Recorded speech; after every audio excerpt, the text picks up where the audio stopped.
actual cluster, geographically speaking. Well, that's contact tracing. You can find that because you contact trace them back to the place of employment. They'll have a common place of employment, which, by the way, happens very frequently.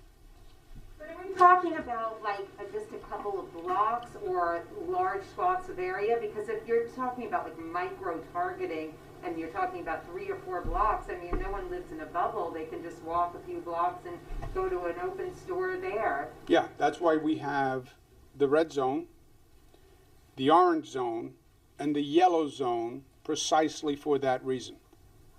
Because you do, yeah, you walk a couple of blocks this way to go to a restaurant, you walk a couple of blocks this way to go shopping. So we have the most intense restrictions, somewhat less, somewhat less. So what in terms of like testing and getting that like ramped up, have you thought about working with some of these synagogues in Borough Park and doing testing at those sites? Because yes. I see that, you know, for the city's testing, there's long lines. You don't see Orthodox Jews in those lines, that they're, you know, maybe working with the community to get them tested specifically would be helpful. We do that. We work with civic organizations, religious organizations. We've been working with churches. We've been working with synagogues. We'll go into a church and do testing. If they want us, we'll go into a synagogue. Did you have a point, Melissa? Just to punctuate what the governor was saying, when we're looking at these things and we're able to look at them at the block level in the red zone, and then you've got the orange zone and the yellow zones going out, and so you're able to track whether or not actually at the heart of the cluster, if the cluster is starting to spread. And that's what's really important here. When we're looking at the numbers as of this morning, it looks like it's being successfully contained. So that's a way to know with this new strategy with the micro clusters, is it going into the broader community? Is it not? And that was the importance of doing the rings and then looking at the positivity, not on zip code levels, but on these actual rings around to see if the margins are starting to be infiltrated by the virus or if we're being successful in containment. So how about changes to the restrictions? Sorry, Dave. And when could we see changes to these restrictions? When do you think, if the numbers are going down? Goes with the numbers. It's all about the numbers. Just follow the numbers. So as you look at an area block by block, how small do you envision a red zone being? How small could it go? Your block is going to be a problem. Yeah, no, just your block. But it's targeted for different reasons. You can go, well, our data goes finer, frankly, than a geographic zone would work. In other words, you could do a block. But a block is meaningless, right? Because you walk blocks this way, blocks this way, blocks this. So we can target it down to whatever geographic area makes sense. Is that what you're asking? I'm asking, yeah, what do you envision as being the smallest red zone that you'll have in the city? Is it 5 blocks by 5 blocks? It's not a zip code anymore. It's a block or a couple of blocks. How small does it get? It gets, that's a good question. It gets as small as you want to make it, that is operationally efficient, assuming you have that dense a cluster. You know, that would have to be a very, practically, how do you wind up with a very high concentration in that small an area? It's normally somewhat more dispersed because they're going to the same restaurants or the same church or something else. Governor, as the Kew Gardens cluster, you said the numbers were going down. I remember back in May and June, there were specific metrics and thresholds that were laid out to go on to the next stage. Do we have those thresholds in this microcluster strategy too? We are developing them, but these are so refined that it's more just you can make a decision by looking at that specific cluster, right?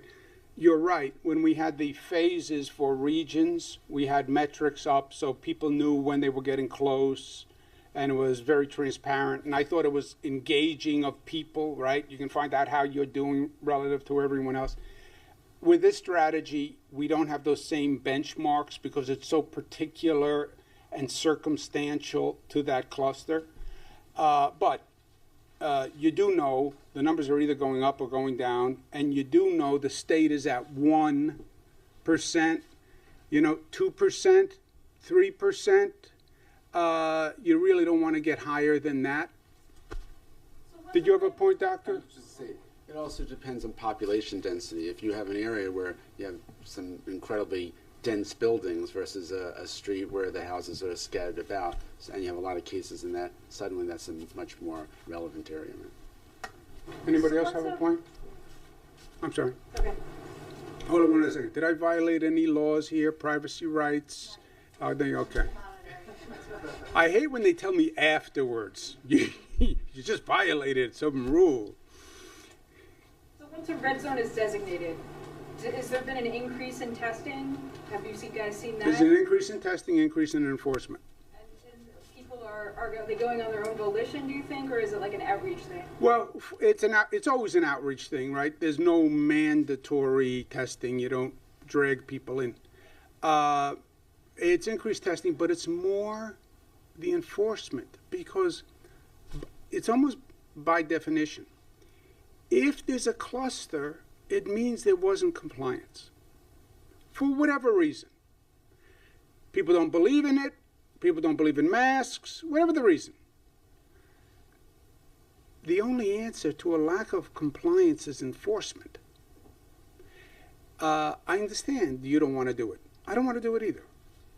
But those are the rules to keep other people safe. So you have to have, and that's why I've been harping on enforcement. Because you don't have a cluster unless you have a lack of compliance. Which means you've heard it all, but you're not complying. You know, it's not a public education effort, right? There's no person in New York who needs to hear you have to wear a mask. I will give you $10 for every person you find who says, I never heard that. You mean the state wants you to wear a mask? I never heard the governor say you have to wear a mask. I never heard it. Never heard it. It's not public education. I don't have to say wear a mask. It's people aren't doing it. We know the congregate numbers for gatherings in a bar and a restaurant.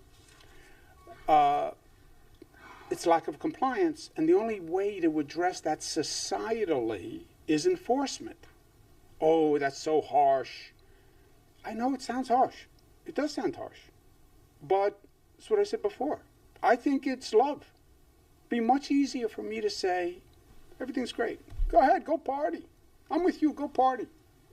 No, and just back to your question on the testing, we are increasing the testing in those red zones, as the governor said, but also in the orange and the yellow zones. One of the requirements, if you're in one of the rings around and the schools are still open, is that you have to test 20% of the in-school population. And so that's an additional step that we're taking so that we can find out through randomized testing in those zones around, is it starting to seep into the broader community?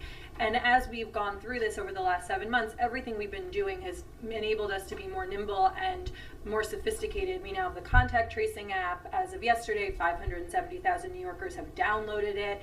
That's a tool that we're using. The increased targeted testing, the identifying of the red zones, orange zones, yellow zones, all of this is making it so we don't have to take draconian, broad-based measures where some areas of the country in Europe and throughout Asia have had to do, where you just say everything is closed because it's out of control and we don't know where it is. What the governor is saying is we now know where it is. We can track it. We know how broad it's getting. We're taking additional measures in the buffer zones around to ensure it's not spreading even further, with the hope that when people understand this, getting more testing, further refine knowing what it is, make sure the numbers go back down, reopen smartly. Can I get one statistic to add to that? So about a month ago, if you took just the red zones, just the population within there, we're doing about 1,900 tests a day.